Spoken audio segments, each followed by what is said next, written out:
Level 1. The Analyst. You're 22. It's 6 in the morning and you're already at the desk because the ones who make it are always here before the market wakes up.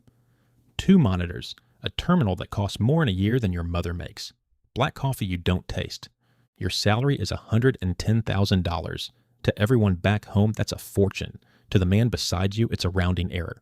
You work 90 hours a week. You sleep at your desk. You miss your sister's graduation because someone wanted a deck reformatted by morning. You don't trade yet. You fetch. You build the models nobody thanks you for. At the end of the year, they hand you a bonus, $60,000 for 11 months of your life. You've never seen a number like it. You tell yourself it was worth it. The first rule.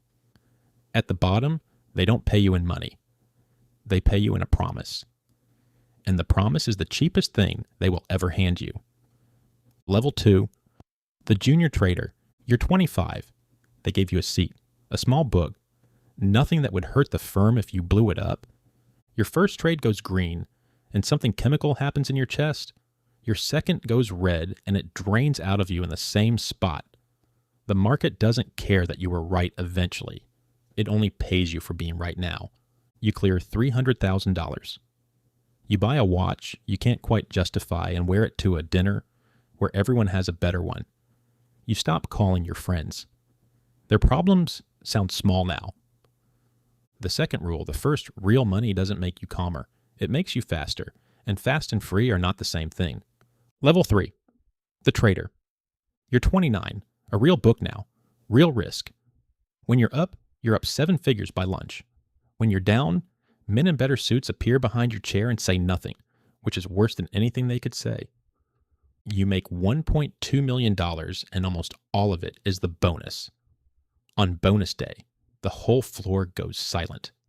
A number appears on a screen, and it decides how you feel about the last 12 months of your life. So, not your work, the number. You have an apartment you're never in. Someone at home who's learned not to ask when you'll be back. The money went up. The space in your life got smaller. The third rule, when a single number decides how you feel about a whole year, you don't own the number. It owns you. Level 4. The senior trader. You're 34. One of the biggest books on the floor. The analysts go quiet when you pass. The way you once did. You clear $4 million and you stop counting it as money. It's a scoreboard. And you learn the real temptation up here. Nobody stays clean by accident. A number that hasn't been announced. A merger 3 days early. The line between an edge and a crime is a single phone call. And everyone you respect has had the chance to make it. You get your chance too. You think about it longer than you'd admit. Then you buy your parents a house instead, with money you can explain, and your mother cries and holds you and doesn't ask how. And you let her keep believing it's clean because it is. Because the boy she loves is still in there and you just decided he was worth more than the extra number. The fourth rule. Up here, everyone is offered a shortcut. What you refuse says more about you than what you earn. Level 5.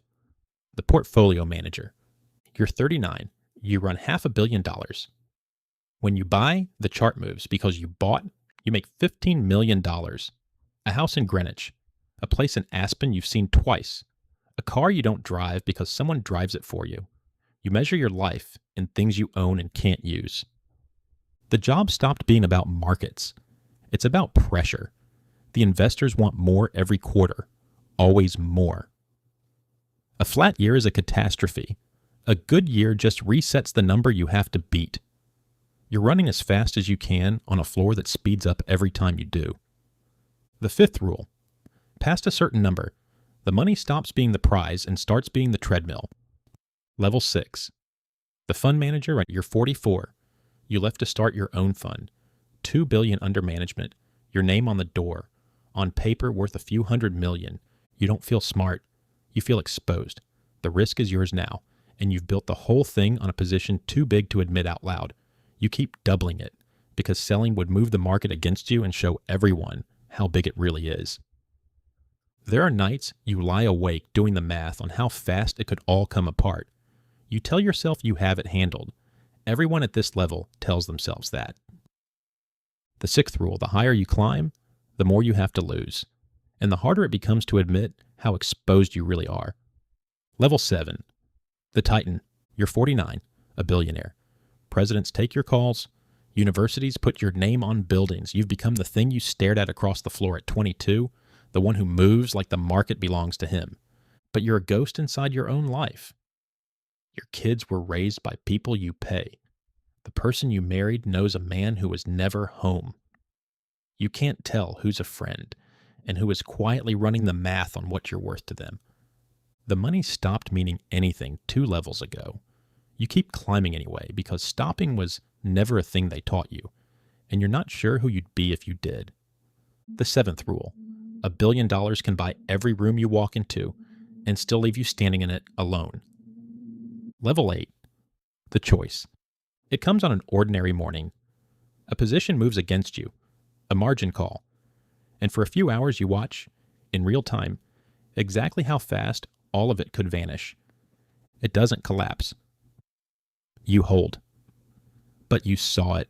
You saw the whole thing hanging by a wire, and you saw your own face in the black of the screen, and you didn't recognize the man doing this to himself. So you make the one move they never taught you. You wind it down quietly, carefully, over months. You take the win off the table before the table takes you.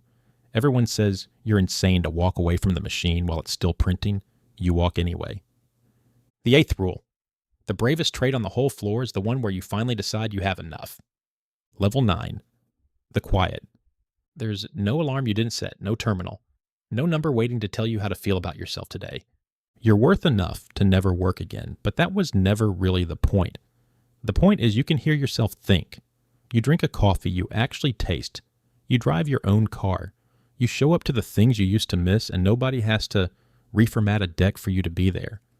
The climb cost you years you can't buy back. You know that. But you walked out with the one thing the men still on that floor will never have. Your mornings, your own quiet, yourself. Somewhere at 6 in the morning, and a 22-year-old is already at the desk wanting it. Not the money, the certainty. You wanted it too once. You just learned that certainty was the one thing the number could never buy. The quiet was. The 9th rule. The floor will take everything you give it and ask for more. Real wealth is the morning you finally stop giving and keep yourself.